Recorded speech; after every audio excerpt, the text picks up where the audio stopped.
नमस्कार दोस्तों, आज की कहानी है अंधेर। नाग पंचमी आई। साठे के जिंदा दिल नौजवानों ने रंग बिरंगे जांघियां बनवाई। अखाड़े में ढोल की मर्दना सदाएं गूंजने लगी। आसपास के पहलवान इकट्ठा हुए और अखाड़े पर तंबोलियों ने अपनी दुकानें सजाई, क्योंकि आज कुश्ती और दोस्ताना मुकाबले का दिन है। औरतों ने गोबर से अपने आंगन लीपे और गाती बजाती कटोरों में दूध चावल लिए नाग पूजने चले। साठे और पाठे दो लगे हुए मोजे थे। दोनों गंगा के किनारे। खेती में ज्यादा मशक्कत नहीं करनी पड़ती थी, इसलिए आपस में फौजदारियां खूब होती थी। आदिकाल से उनके बीच होड़ चली आती थी। साठे वालों को यह घमंड था कि उन्होंने पाठे वालों को कभी सिर न उठाने दिया। उसी तरह पाठे वाले अपने प्रतिद्वंदियों को नीचा दिखलाना ही जिंदगी का सबसे बड़ा काम समझते थे। उनका इतिहास विजयों की कहानियों से भरा हुआ था। पाठे के चरवाहे यह गीत गाते हुए चलते थे। साठे वाले कायर सगरे, पाठे वाले हैं सरदार। और साठे के धोबी गाते, साठे वाले 60 हाथ के, जिनके हाथ सदा तलवार। उन लोगन ने जन्म नसाए, जिन पाठे मान लीन अवतार। गरज आपसी होड़ का यह जोश बच्चों में माँ दूध के साथ दाखिल होता था। और उसके प्रदर्शन का सबसे अच्छा और ऐतिहासिक मौका यही नागपंचमी का दिन था। इस दिन के लिए साल भर तैयारियां होती रहती थी। आज उनमें मार्के की कुश्ती होने वाली थी। साठे को गोपाल पर नाज था, पाठे को बलदेव का गर्रा। दोनों सूरमा अपने अपने फरीक की दुआएं और आरजुएं लिए हुए अखाड़े में उतरे। तमाशाइयों पर चुंबक का सा असर हुआ। मौजे के चौकीदारों ने लठ और डंडों का यह जमघट देखा और मर्द की अंगारे की तरह लाल आंखें तो पिछले अनुभव के आधार पर बेपता हो गए। इधर अखाड़े में दांव पेंच होते रहे। बलदेव उलझता था, गोपाल पैंतरे बदलता था। उसे अपनी ताकत का जोम था, इसे अपने कर्तव्य का भरोसा। कुछ देर तक अखाड़े से ताल ठोकने की आवाजें आती रही। तब यकायक बहुत से आदमी खुशी के मारे मार मार कर उछलने लगे। कपड़े और बर्तन और पैसे और बताशे लुटाए जाने लगे। किसी ने अपना पुराना साफा फेंका, किसी ने अपनी बोसीदा टोपी हवा में उड़ा दी। साठे के मनचले जवान अखाड़े में पिल पड़े और गोपाल को गोद में उठा लिया। बलदेव और उनके साथियों ने गोपाल को लहू की आंखों से देखा और दांत पीस कर रह गए। 10 बजे रात का वक्त और सावन का महीना। आसमान पर काली घटाएं छाई थी। अंधेरे का यह हाल था कि जैसे रोशनी का अस्तित्व ही नहीं रहा। कभी कभी बिजली चमकती थी, मगर अंधेरे को और ज्यादा अंधेरा करने के लिए मेंढकों की आवाजें जिंदगी का पता देती थी, वरना और चारों तरफ मौत थी।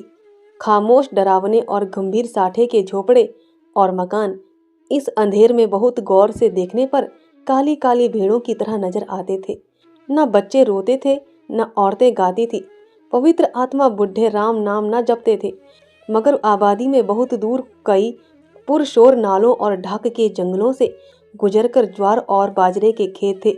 और उनकी मेंढों पर साठे के किसान मंडैया डाले खेतों की रखवाली कर रहे थे।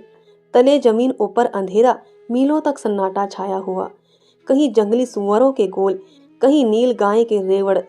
चिलम के सिवा कोई साथ नहीं, आग के सिवा कोई मददगार नहीं। जरा खटका हुआ और चौंके पड़े। अंधेरा भय का दूसरा नाम है। जब मिट्टी का एक ढेर, एक ठूंठा पेड़ और घास का ढेर भी जानदार चीजें बन जाती है, अंधेरा उनमें जान डालता है। लेकिन यह मजबूत हाथों वाले, मजबूत जिगर वाले, मजबूत इरादे वाले किसान हैं कि यह सब सख्तियां झेलते हैं, ताकि अपने ज्यादा भाग्यशाली भाइयों के लिए भोग विलास के सामान तैयार करें। उन्हीं रखवालों में आज का हीरो साठे का गौरव गोपाल भी है, जो अपनी मंडैया में बैठा हुआ है और नींद को भगाने के लिए धीमे सुरों में यह गीत गा रहा है। मैं तो से नैना लगाई पछताई रे। अचानक उसे किसी के पांव की आहट मालूम हुई। जैसे हिरन कुत्तों की आवाजों को कान लगाकर सुनता है, उसी तरह गोपाल ने भी कान लगाकर सुना। नींद की ओघाई दूर हो गई। लठ कंधे पर रखा और मंडैया से बाहर निकल आया। चारों तरफ कालीमा छाई हुई थी और हल्की हल्की बूंदें पड़ रही थी। वह बाहर निकला ही था कि उसके सर पर लाठी का भरपूर हाथ पड़ा। वह त्योरा कर गिरा और रात भर वहीं बेसुध पड़ा रहा। मालूम नहीं उस पर कितनी चोटें पड़ी।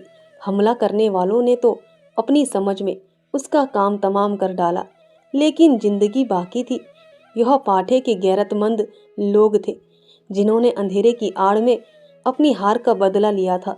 गोपाल जाति का आहिर था, न पढ़ा न लिखा, बिल्कुल अक्खड़ दिमाग, रोशन ही नहीं हुआ। शरीर का दीपक क्यों घुलता। पूरे 6 फुट का कद, गठा हुआ बदन, ललकान कर गाता तो सुनने वाले मील भर पर बैठे हुए उसकी तानों का मजा लेते। गाने बजाने का आशिक, होली के दिनों में महीने भर तक गाता। सावन में मल्हार और भजन तो रोज का शगल था। निडर ऐसा कि भूत और पिशाच के अस्तित्व पर उसे विद्वानों जैसे संदेह थे, लेकिन जिस तरह शेर और चीते भी लाल लपटों से डरते हैं, उसी तरह लाल पगड़ी से उसकी रूह असाधारण बात थी। लेकिन उसका कुछ बस ना था। सिपाही की वह डरावनी तस्वीर जो बचपन में उसके दिल पर खींची गई थी, पत्थर की लकीर बन गई थी। शरारतें गई, बचपन गया, मिठाई की भूख गई, लेकिन सिपाही की तस्वीर अभी तक कायम थी। आज उसके दरवाजे पर लाल पगड़ी वालों की एक फौज जमा थी, लेकिन गोपाल जख्मों से चूर, दर्द से बेचैन होने पर भी अपने मकान के अंधेरे कोने में छिपा हुआ बैठा था। नंबरदार और मुखिया, पटवारी और चौकीदार रौब खाए हुए ढंग से खड़े दरोगा की खुशामद कर रहे थे।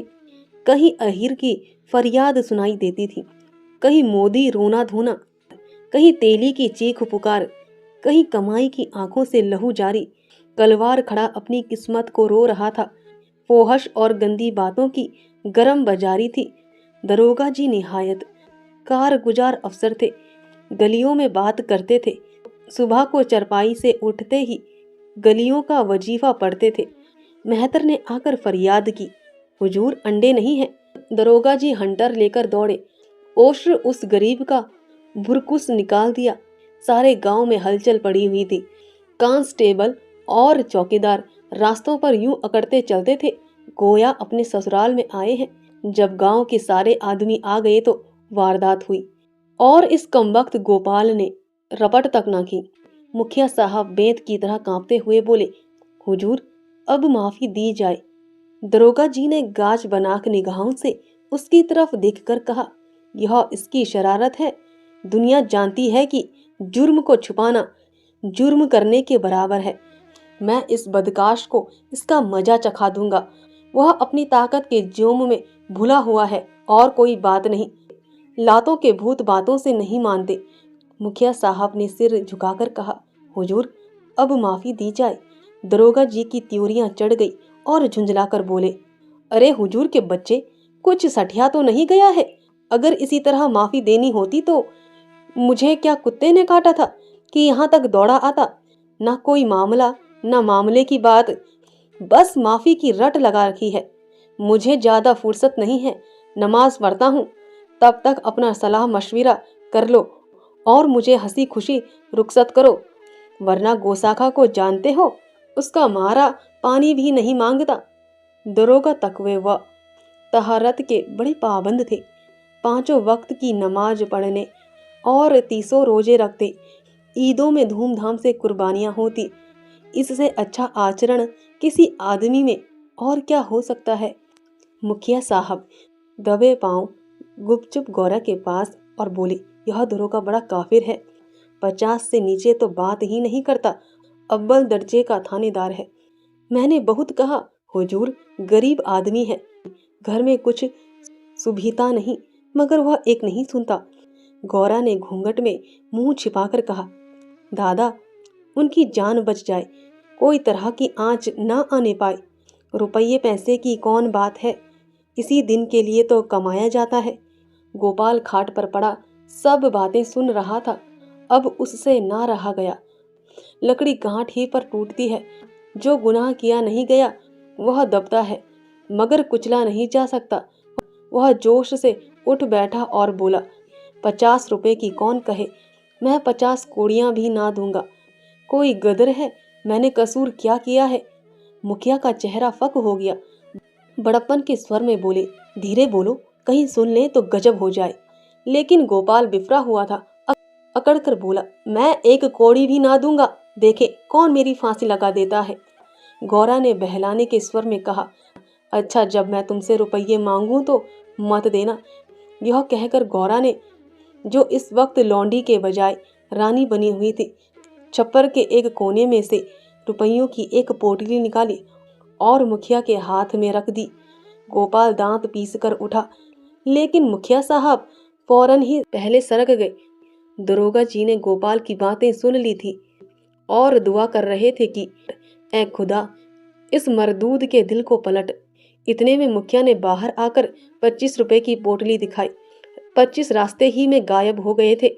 दरोगा जी ने खुदा को शुक्रिया कहा, दुआ सुनी गई, रुपया जेब में रखा और रसद पहुंचाने वालों की भीड़ को रोते और बिलबिलाते छोड़कर हवा हो गई। मोदी का गला घुट गया, कसाई के गले पर छुरी फिर गई, तेली पिस गया। मुखिया साहब ने गोपाल की गर्दन पर एहसान रखा, गोया रसद के दाम गिरहा से दिए। गांव में सुरखरू हो गया, प्रतिष्ठा बढ़ गई। इधर गोपाल ने गौरा की खूब खबर ली। गांव में रात भर यही चर्चा रही, गोपाल बहुत बचा और इसका सेहरा मुखिया के सिर था। बड़ी विपत्ति आई थी, वह टल गई। पितरों ने, दीवान हरदोलों ने, नीम तले वाली देवी ने, तालाब के किनारे वाली सती ने गोपाल की रक्षा की। यह उन्हीं का प्रताप था। देवी की पूजा होनी जरूरी थी। सत्यनारायण की कथा भी लाजमी हो गई। फिर सुबह हुई, लेकिन गोपाल के दरवाजे पर आज लाल पगड़ियों के बजाय लाल साड़ियों का जमघट था। गौरा आज देवी की पूजा करने जाती थी और गांव की औरतें उसका साथ देने आई थी। उसका घर सौंधी सौंधी मिट्टी की खुशबू से महक रहा था, जो खस और गुलाब के कम मोहक न थी। औरतें सुहाने गीत गा रही थी, बच्चे खुश हो होकर दौड़ते थे। देवी के चबूतरे पर उसने मिट्टी का हाथी चढ़ाया, सती की मांग में सिंदूर डाला, दीवान साहब को बताशे और हलवा खिलाया। हनुमान जी को लड्डू से ज्यादा प्रेम है। उन्हें लड्डू चढ़ाए, तब गाती बजाती घर को आई और सत्यनारायण की कथा की तैयारियां होने लगी। मालिन फूलों के हार, केले की शाखें और बंदवारे लाई। कुमार नए नए दिए और हांडियां दे गया। बारी हरे ढाक के पत्तल और दोने रख गया। काहर ने आकर मटकों में पानी भरा।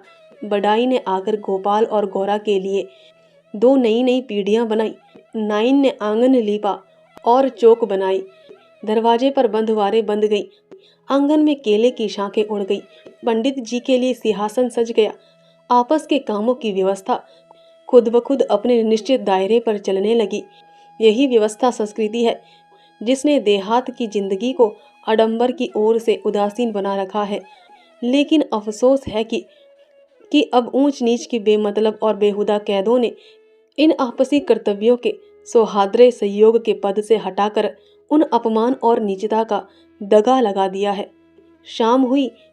पंडित मोटे राम ने कंधे पर झोली डाली, हाथ में शंख लिया और खड़ाव पर खटपट करते गोपाल के घर आ पहुंचे। आंगन में टाट बिछा हुआ था। गांव के प्रतिष्ठित लोग कथा सुनाने के लिए आ बैठे। घंटी बजी, शंख फूंका गया और कथा शुरू हुई। गोपाल भी गाड़े की चादर ओढ़े एक कोने की दीवार के सहारे बैठा हुआ था। मुखिया, नंबरदार और पटवारी ने मारे हमदर्दी के उससे कहा, सत्यनारायण की महिमा थी कि तुम पर कोई आंच न आई। गोपाल ने अंगड़ाइयां लेकर कहा, सत्यनारायण की महिमा नहीं, यह अंधेर है। जमाना से धन्यवाद दोस्तों। आशा है आपको यह कहानी पसंद आई हो।